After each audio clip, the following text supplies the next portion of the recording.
여러분, 2월부터 지금까지 정말 잘 버티셨습니다. 드디어 민주당 지지율이 폭등하고 국민의힘은 폭락했습니다. 이번 주 뉴스토마토 여론조사가 떴습니다. 3월 9일부터 10일까지 ARS로 진행된 이번 여론조사에서 민주당은 지난주에 비해 3.8%, 국민의힘은 3.7% 하락하여 다시 10% 넘는 격차로 회귀했습니다. 이번 조사에서 그야말로 민주당 폭등과 국민의힘 폭락이 나온 것입니다. 또한 두창 숭배율도 4.2% 폭락하여 39%가 나왔습니다. 특히 언론에서 신나게 떠들어댔던 서울이 국민의힘에 넘어갔다는 주장도 박살이 났는데, 지난주와 비교해서 민주당은 서울에서만 10.1%, 대전, 충청, 세종에서 10.5% 초폭등했습니다. 그리고 더 충격적인 건 중도층에선 국민의힘 26%, 민주당 54.2%가 나와 무려 28%라는 경이로운 격차가 나왔습니다. 물론 저번 주부터 이미 추세가 전환되는 흐름이 나오긴 했지만 공천이 마무리되며 흐름이 제대로 터진 것인데, 제가 장담컨대 더 이상 국민의힘이 크게 반등하거나 역전하는 일은 없을 겁니다. 180석을 얻었던 저번 총선 여론조사만 봐도 알 수 있고, 또 귀신같이 비슷한 흐름으로 가고 있기 때문입니다.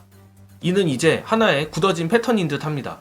먼저 경선 방식이 권리당원 위주인 민주당과 여론조사 위주인 국민의힘 간의 여론조사 결집도에 차이가 있을 수밖에 없고, 상대적으로 전화대기가 용이한 노년층에 국민의힘 지지층이 몰려있는 점도 공천기간 국민의힘 지지율 상승 요인이라고 생각합니다. 또한 언론은 과거에나 지금이나 민주당 편이 아니었고, 매 공천 시즌 민주당의 공천 자문만 침소봉대하는 점도 작용했겠죠. 하지만 결국엔 여론조사 왜곡 요인이 걷어지면 거대한 기존 선거 구도로 회귀하는 것입니다. 아마도 4년 후 총선에서 또 반복되겠죠.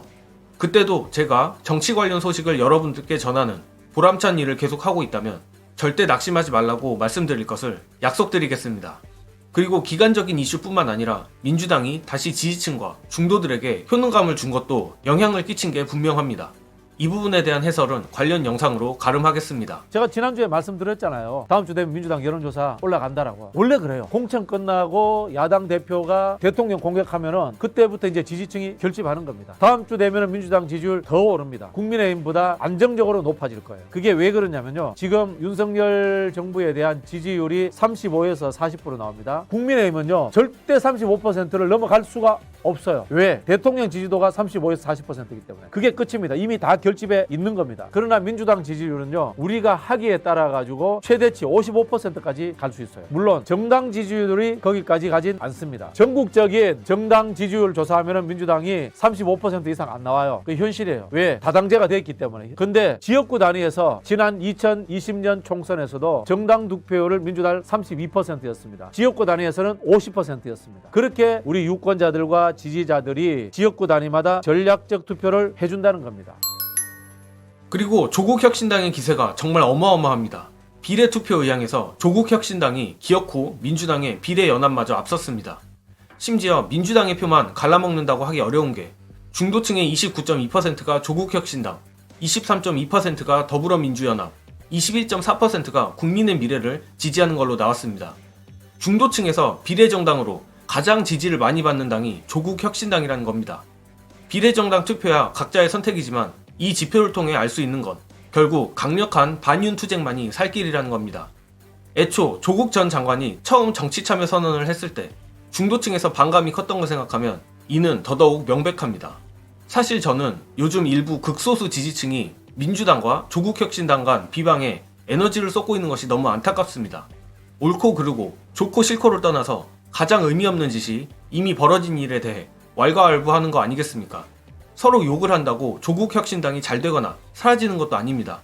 그렇다면 각자의 양심과 판단에 맡기고 선의의 반윤투쟁 경쟁을 하는 게 민주진보 전체를 위해 도움이 되는 거죠. 과문한 제가 감히 한마디 하면 지지층 내에서 싸울 시간에 KBS나 SBS 같은 방송사 유튜브에 윤석열 심판하자는 댓글 하나 더 다는 게 이번 총선에 도움이 될 거라 생각합니다. 현재 중도층의 윤석열에 대한 증오는 상상을 초월하고 있습니다. 결국 민주당이건 조국혁신당이건 해야 할 건 분명합니다. 오로지 윤석열 심판이죠. 민주당의 경선혁명도 대박이 났고 이젠 사직생의 각오로 윤두창 심판을 외칠 시간입니다. 본격적인 선거기간 민주당이 더욱 강력한 반윤투쟁을 통해 지지층과 중도층에게 효능감을 느끼게 하길 바라며 이번 영상은 여기까지 하겠습니다. 시청해주신 여러분 감사합니다.